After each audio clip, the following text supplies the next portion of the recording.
Hi guys, first game down in Season 11, and for the past 2 weeks we've been playing Gigawing. This was a choice from me, and although a more recent game, having come out in 1999, it certainly follows classic arcade sensibilities, given it was developed by Takumi Corporation, which was made up of numerous ex-Turbopan employees. Gigawing is a vertical scrolling shmup with a horizontal orientation. That made it quite easy to bring home, receiving a port to the Sega Dreamcast. This is often my go-to game for testing a new emulation box, so I've played it a fair amount, but never put in significant amounts of time to make progress. I don't think I've got past the second boss before, for example. So playing it a bit more seriously has been fun for me, and I managed to get through to the third boss. One of the key mechanics to get on top of is the reflect power that you have. If you reflect one of the large barrage of bullets some of the enemies fire, then when they hit, they drop a whole load of shield medals to pick up, which give a chunk of points. On my best run, I scored 170 billion on the first level alone, including the final bonuses, through exploiting this mechanic. Something this game is known for is the ridiculous scoring. It must be the highest in any game. Our top scores are in the trillions of points, which is absolutely nuts. Certainly a pain for me typing them into the spreadsheet. Overall, I think this game is excellent. Really playable, bullet speed and patterns that are manageable, sounding good, looks good, and although not easy, not unreasonably difficult either. So definitely lots of positives from me. Pleasingly, we had a fair few people give Gigawing a go, so let's take a look at the scores. I've had 19 scores sent to me, including returns from our regulars, apart from My Retro Tech, who sent his apologies. I'm sure he'll be back next time. We also have new submissions from Gary Gill Gaming, who is a pal from Instagram and takes part in my 8 vs 16-bit challenge. Retro Dad's Den and King Lizard, another couple of Instagram pals too. And then Lucas Rainford, who runs the Tubers High Score Challenge. Great having some new faces, but we also have a few returning players too, including Ian, Mike, that's Mr. Cosine, and Trey. All good stuff, and a healthy competition is good for everyone. Regarding the scores, we have pretty gradual increases all the way to Colin in 6th. Retrodad's Den is the first into the 100 billions in 12th. There are 5 guys through to Robert in 7th, who's the first into the 200 billions. Trey has taken 5th with 360 billion. He said this is one of his favourite shmups. Then there's a bit of a gap to me on 950 billion, a score I was pretty pleased with, certainly a PB. Next, only just ahead is Graham. He got 1.1 trillion. That's a good effort for third. Second, with a great performance, is Blue Yak. He did 2 trillion, but as a shock to no one, our winner of the opening game of Season 11 is Big Juffer. Our resident shmup specialist, he did just shy of 3 trillion, a PB for him and a great score. I'm surprised anyone managed to even get close. But even so, this was an excellent performance for the win. With our first game of the season, we have a return of the graphs, and with a good number of people playing, this helps with the stats. First up is the score distribution.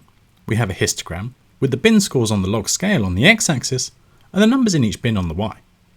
We can see something that's close to being a normal distribution, but with more of a tail to the right. Our top 2 are in the same bin, and although only one along from Graham, will probably be classed as outliers. This highlights 2 very strong performances from both Blue Yak and Juff.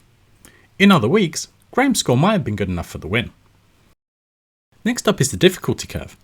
This has the scores in increasing order on the x-axis, and the log of the score on the y-axis. Steep sections are areas where there are big gaps between players, implying that progress is relatively easy to come by, whereas flatter sections are where people have ended up on similar scores, presumably getting stuck at similar difficult points. We see a rapid increase on the left, showing that getting towards 100 billion is quite doable, but that is where it gets a fair bit harder. Beyond that, we see the scores jump up again, showing it's probably a mix of some great performances and maybe the difficulty levelling out. Finally, we had the progress over the 2 weeks. These are the scores I've received as people have improved. For anyone new, feel free to send me scores as you achieve them, so this graph is more populated. The most obvious thing to see here is that Juff was the first to put in a score, and it wasn't until Blue Yak towards the end that anyone got even close. Even his first score would have been good enough for the win. Blue Yak we can see has made the most progress, plenty of score submissions through to a dropping of a wicked 2 billion.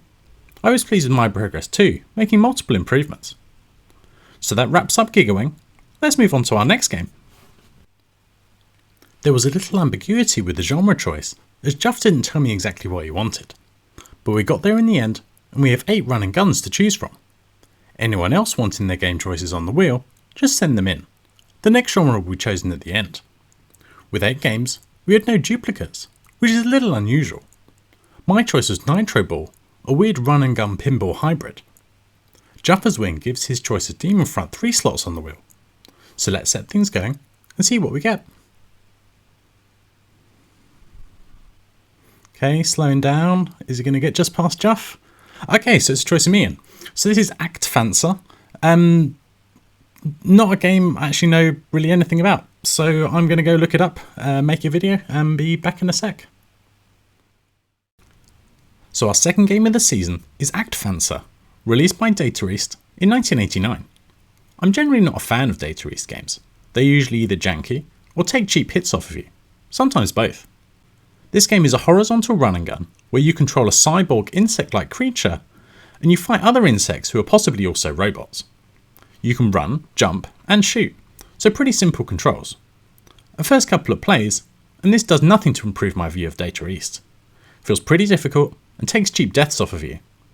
These Data East games are usually ones that you can learn, but that isn't the most appealing to me. Take a death and you're back to the beginning of the stage, which is pretty annoying. It seems getting the power-ups are key to making progress, even on the first level. I feel like it might be a bit of a frustrating 2 weeks with this one. I look forward to Colin's stream, should be entertaining. We'll be using the world Rev2 ROM, which is actfancr.zip, and default settings as usual. Before we finish, let's find out the genre of our next game. I've had 11 genres submitted, and as I said last time, I will keep any one genre if it doesn't come up. 2 genres have proved to be most popular. Both single screen platformer and puzzle have 3 votes each. So once again, let's get things going and see what we get.